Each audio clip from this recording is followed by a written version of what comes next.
Now, speaking of fun, you're going to be able to have fun now thanks to a new ruling that allows Americans to own short-barreled rifles, shotguns, silencers, all without a registration. This is, deregulation it's taking effect. A lot of people want it. A lot of people, they want guns easier, and who can blame them?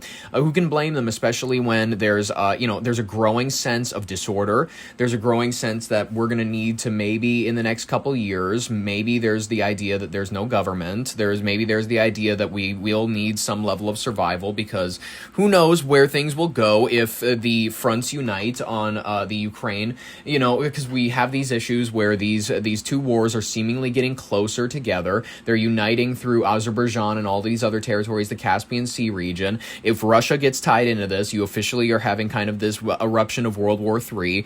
And, we don't know where it goes from there. We have no idea where this war could actually take us. These are two major fronts that I think not many people are considering have the potential to get as big as they probably will. Or maybe I'm not trying to fearmonger, but I'm just trying to say that there's a reality where a lot of people are going, there's a very Fallout reality coming. Play the Fallout games, specifically preferably Fallout 3 over Fallout 4. It's a little stripped down and whatnot, but if you're new to things and you're not really used to to getting into game mechanics, sure, I guess Fallout 4, but whatever. It doesn't matter. We're talking about a reality where people are trading bottle caps instead of other currencies because you can't reproduce them. It's a stock. It's like a basic thing that you can carry around easily. They're like coins or whatever. We're dealing with a future where you're going to be scrounging for food. We're going to be dealing with a future where you can't grow your own food because the soil has been covered in a top layer of ash. It's going to be Mount St. Helena, except the ground is now poisoned, unfortunately. It's not just volcano ash. It is, it's nuclear. It's, there's a real reality where the next couple hundred years are not going to look the same, but who knows? It depends on everything's like Hiroshima. Then there's a reality where we do survive this, but there's a couple years where shit gets weird. There's a couple years where we might all need a federal pardon because there's a reality where if the bombs all fell, you got to defend yourself and your family from, your neighbors who are going to be looking for somewhere that's going to have some unprotected food. You know what I mean? Maybe have some people that they can start a human farm with and farm you like cattle and whatnot and eat you. Maybe there's going to be cannibalism in a couple of years because our future just got out of control and people decided to get a little nutty. And it takes a couple of years. It'll take a few decades in order for a real world government to be established where it's there. I understand that all the flock cameras, they're not going to be that useful because there's not going to be a police force because it's going to be tough to rally behind. It's going to be, they're going to need AI. They're going to need these robots that are all human shaped in order to pin you down. They're going to need all of those to be their workforce, and they are going to be the ones that are hunting us all down. They're going to be the ones that are reestablishing cities. They're going to be the ones that are in the metropolitan area. It is going to be a Terminator-like future where Skynet is fighting to establish what the oligarchies and whatnot around the world are trying to establish right now, a one world government, and they will get it by crushing the little rebels of human beings that are out there in the desert, out there in the forests, out there in the prairies of the world and whatnot. If you do not comply, if you do not join us, if you do not become a civilian, if you haven't played Half-Life 2, you know what I mean? It's very much a Combine situation. That's what it's like.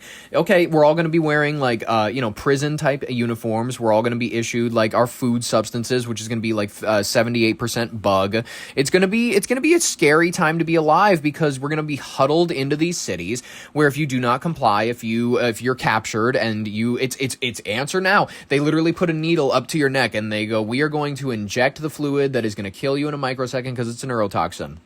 You will either comply, you will come with us to City 17, you will wear the uniform, you will be an organ harvesting thing where maybe we're going to take a couple kidneys, maybe a lung or two, so that we can service the overlords and they can continue to live life extended. By the way, the overlords, they're going to be living underground in underground cities and whatnot until the fallout, gets cleaned up by the robots up on the top of the earth and whatnot. But otherwise, we're going down, once you're captured, you're going down there with them. You're not going to see sunlight. You're going to be fed vitamin D, vitamin C, to keep you healthy and whatnot. Healthy enough. You're not going to get very much food, but they need organs to keep you alive. They need you to be alive. And all of these 115-year-olds, all these people that were born in like 1945, they're going to be, let's call it actually, maybe like 1960 something. It's all these Bill Gates type figures, all these Jeffrey Epstein types. They are going to continue to farm the people that they capture from the surface. They're going to feed you stuff to get rid of the radiation in your body, and you're going to be an organ harvesting plant, essentially. You're going to be this thing that they can pull from. You're an allo plant. Rip an arm off if this person needs an arm, take out a lung, do this, and then they're going to keep you alive with the life-extending technology. Maybe eventually they'll have to sew your head to a pig or something like that, but they'll keep your body alive and whatnot. It'll be it'll be a nightmare. It'll be a movie, but, it'll be very much like The Road, Cormac McCarthy, but it'll be corporatized and whatnot.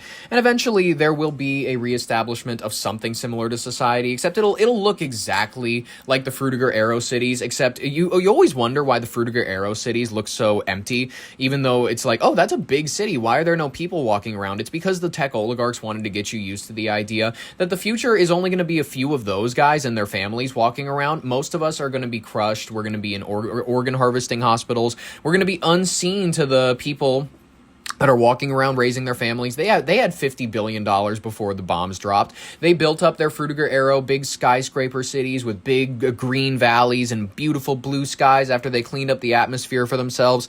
And then all of us, the ordinary people that, couldn't get enough money, to join their ranks back in the 2010s, but about like 30 years before the bomb dropped. And then, we're going to be the offspring our offspring will continue to be this cattle race where the elite will harvest our organs whenever necessary, and then they will live in their beautiful little utopia that they've built for themselves all across the earth. I'm sorry to paint this image for you. I know that it doesn't seem very interesting, but in the meantime, in that little interim period, that 15 to, maybe 20 years it takes for the robots to crush all of the human rebels, they want to be able to fight. They want to be able to fight with their short-barreled rifles, their silencers on their handguns, and all of the short-barreled shotguns. Without federal registration, by the way, under the National Firearms Act for the first time in nearly a century. The order went into effect after the Department of Justice, the DOJ, declined to request an immediate stay before a 7-day deadline set by a federal judge in Texas expired. U.S. District Judge James Wesley Hendricks ruled that the federal government's registration, background check, and fingerprinting requirements under the 1934 National Firearms Act exceeded constitutional authority. The judge concluded that because Congress historically enacted those regulations under its federal taxing power, the regulatory framework lost its constitutional backing once Congress eliminated the $200 permit tax on those specific firearms and accessories last year. Gun rights organizations, including the Gun Owners Association of America and the NRA, have celebrated the decision as a massive victory for the Second Amendment. Groups are confirming members have already lawfully purchased suppressors without filing traditional registration paperwork. Controversially, gun violence prevention organizations, including Giffords and Brady, condemned the decision and the administration's choice not to pause the ruling, warning that removing federal oversight on specialized weapons threatens public safety. While the injunction is currently protecting parties involved in the lawsuit and their customers, the Justice Department can still appeal the ruling to higher courts as the broader legal challenge continues. I don't see a reality where they do, though. This is kind of a victory for them. They're big, Second Amendment folks. Some Americans can now own short-barreled rifles, shotguns, and silencers without registering them with the federal government. Last week, a federal judge in Texas ruled the registration requirements under the National Firearms Act are unconstitutional. This act is the primary law that regulates the purchase and sale of certain specialized weapons and equipment. The judge gave the Justice Department until today to appeal, but for now it chose not to. A DOJ spokesperson told CBS News, quote, "The department respects Americans' Second Amendment rights and is currently assessing the impact of the ruling." CBS News legal contributor Jessica Levinson joins us now. She's also a professor at Loyola Law School. So why is the judge saying that this part of the National Firearms Act is unconstitutional? So the judge is saying this actually not based on the Second Amendment. I know we all look at a statute that deals with gun control and we think Second Amendment. This is about whether or not Congress had the power to enact this statute and whether it continues to have that power.